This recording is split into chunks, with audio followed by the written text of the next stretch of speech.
Berikut ini rangkuman peristiwa yang terjadi dalam Perang Rusia-Ukraina hari ke-800 pada Jumat, 3 Mei 2024. Menteri Luar Negeri Inggris, David Cameron menyebut bahwa senjata yang dipasok oleh London ke Ukraina dapat digunakan untuk menyerang wilayah Rusia.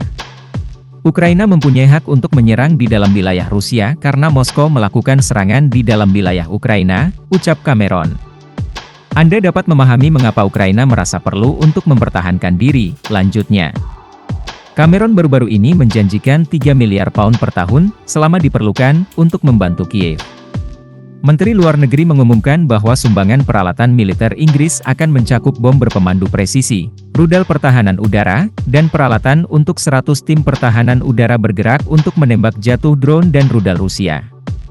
Inggris juga berkomitmen untuk menggandakan produksi amunisi dalam negerinya dengan menginvestasikan tambahan 10 miliar pound selama 10 tahun ke depan. Kami baru saja mengosongkan semua yang kami bisa dalam hal pemberian peralatan, kata Cameron.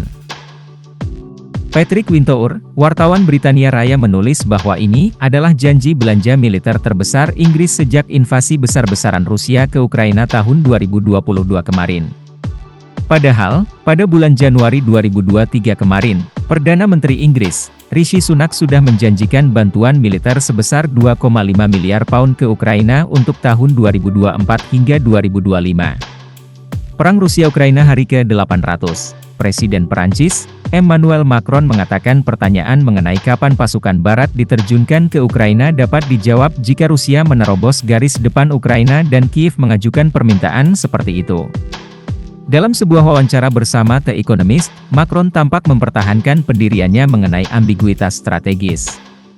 Saya tidak mengesampingkan apapun, karena kita menghadapi seseorang yang tidak mengesampingkan apapun, terang Macron, merujuk pada sosok Presiden Rusia, Vladimir Putin. Setidaknya 8 anak terluka di kota Derhachi di wilayah Kharkiv Timur Laut Ukraina pada hari Kamis, 25/29/24, ketika bom berpemandu Rusia menghantam sebuah lokasi dekat kompleks olahraga tempat mereka berlatih. Seorang pria lanjut usia juga terluka dalam eskalasi tersebut. Sementara itu, situasi medan pertempuran makin memanas. Bahkan Rusia baru saja mengumumkan pihaknya telah merebut desa Berdichi yang terletak sekitar 12 km dari barat laut Avdiivka pada Kamis, 2 Mei 2024. Pencapaian Moskow diraih seminggu setelah pasukan Ukraina menarik diri. Selama akhir pekan, Panglima tertinggi Ukraina, Oleksandr Syrskyi, mengatakan pasukan telah mundur dari Berdichi dan 2 desa terdekat lainnya untuk melindungi nyawa dan kesehatan para pembela kami.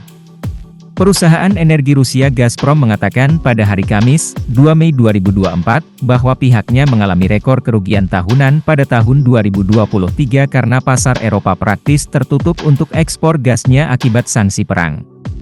Perusahaan milik negara ini menderita kerugian bersih sebesar 629 miliar rubel, 6,9 miliar, 5 miliar, pada tahun 2023 dibandingkan dengan laba bersih sebesar 1,23 triliun rubel pada tahun 2022. Gubernur 3 wilayah Rusia melaporkan bahwa fasilitas energi dirusak oleh serangan pesawat tak berawak Ukraina.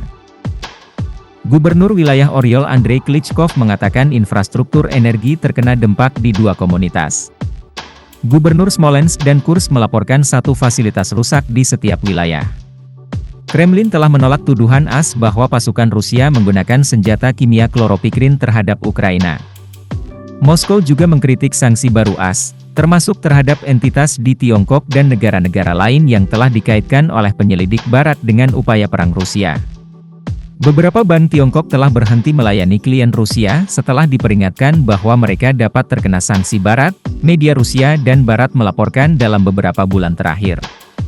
Pemerintah Tiongkok mengatakan akan mengambil langkah-langkah yang diperlukan sebagai tanggapan terhadap sanksi ilegal dan sepihak terhadap hubungan perdagangan normal. Paket AS menargetkan hampir 300 entitas di Rusia, Tiongkok, dan negara-negara lain. Tiongkok tidak pernah mengutuk serangan Rusia terhadap Ukraina dan dituduh secara tidak langsung mendukung perang tersebut.